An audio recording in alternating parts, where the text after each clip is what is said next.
Before we get into this, I just want to say there's been a lot of stuff happening in the last week, 2 weeks.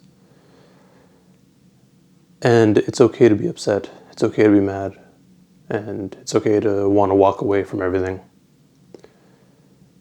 Everyone deals with what's happening around us in a different way. But please still keep in mind why these things are happening. Please keep in mind why people are protesting. In the description below, I'm going to link to a bunch of petitions that you should sign and donate to if you can.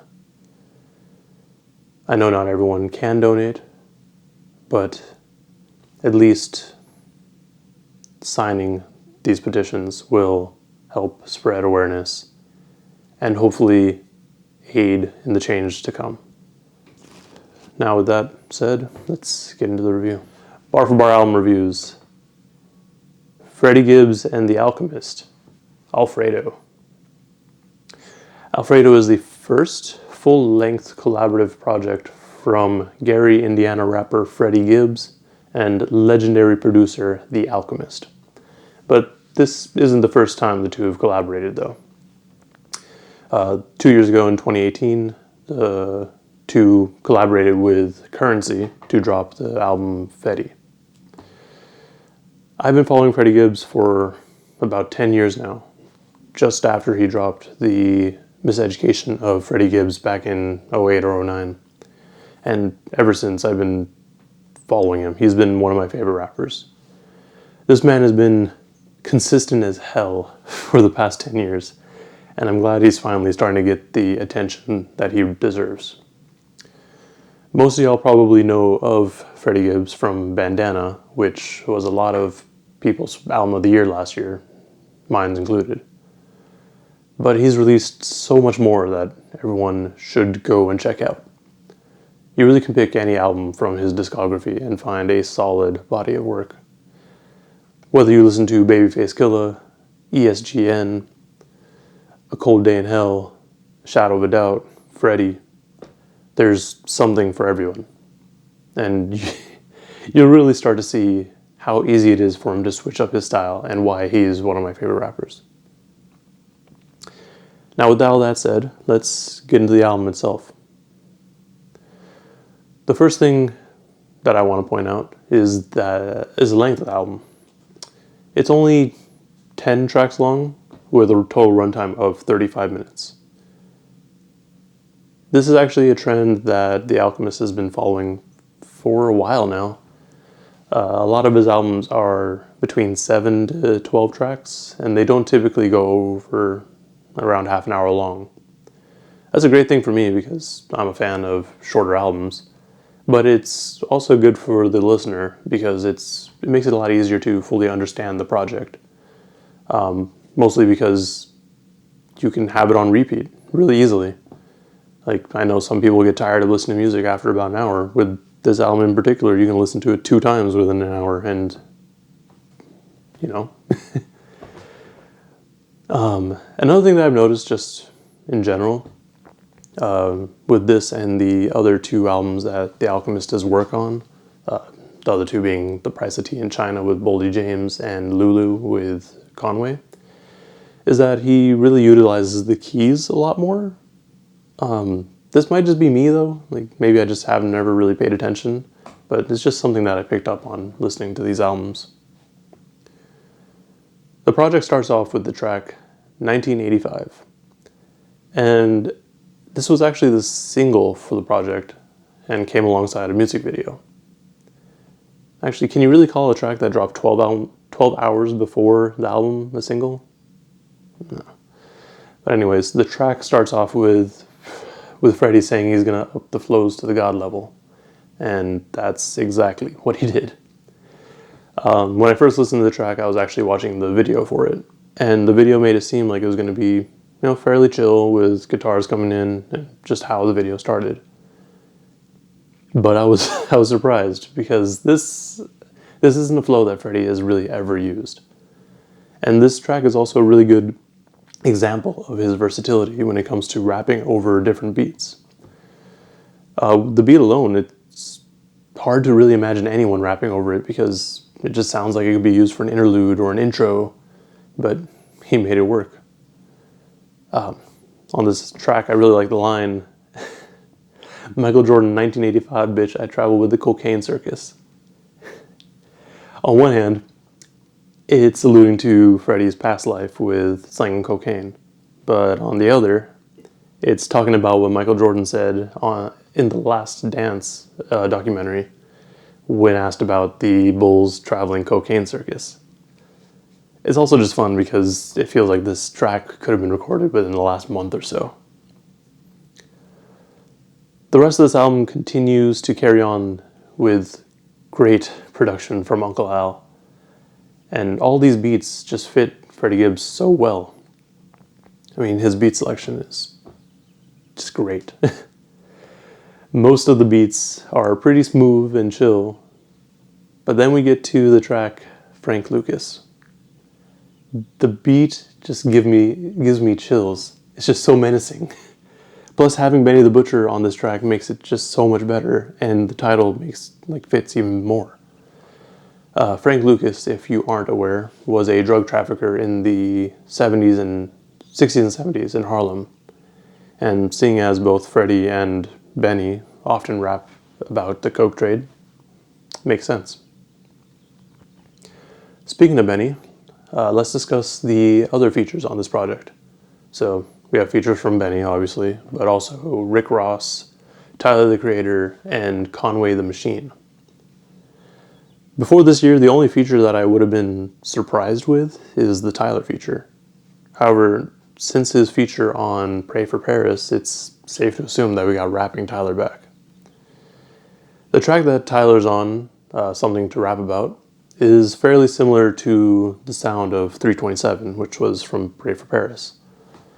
The beat's pretty laid back, and Tyler raps fairly calmly over it. This song, or at least Freddie's verse, is about him hoping to see old age while reflecting on things that he has done in his past. Tyler's verse raps about how life for him has changed since he started out. I mean, everyone knows that he started out as that weird goblin kid eating cockroaches, but look at him now. I mean, he even says he went from a goblin to a businessman. I really hope that he has a feature run just similar to the one that J. Cole had in 2018, because he's been doing a really good job with these guest verses. The next major feature to talk about is the one with Conway on the track, Babies and Fools. Freddie Gibbs starts off this track with him talking about stepping back and stepping away from certain people in his life. He actually uses the James Harden step back line. And then Conway comes in and his verse is about the hardships of running two lives, being a rapper and a father. It also touches on the loyalty that he has to his friends and his family. One thing that these three features have in common is that it feels like Freddie just kind of sent them the beat and told them to go as long as they wanted. Each of these features go on for what feels like a verse and a half, which is not a bad thing. Both Freddie's verses and the feature verses kind of mirror each other in terms of the structure and how long they go. So it's nice to see. The only person, obviously, that didn't go with this is Rick Ross.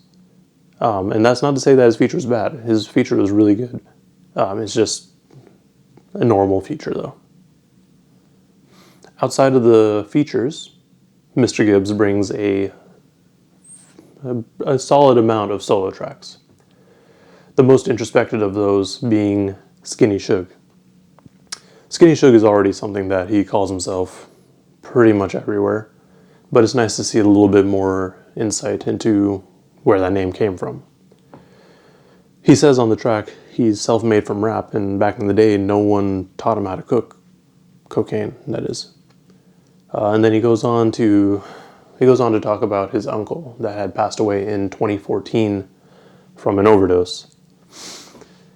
As it turns out, the cocaine that he OD'd on was from a batch that Freddie had supplied to someone, to the seller.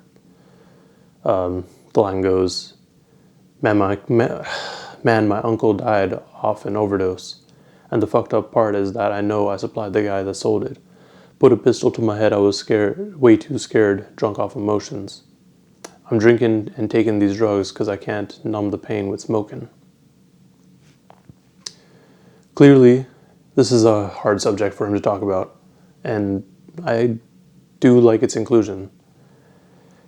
In recent years, we've been getting little tidbits and more insight into Freddie Gibbs's personal life, and I feel like that's nice because it gives the listener another way to connect to the artist rather than just thinking of them as an artist.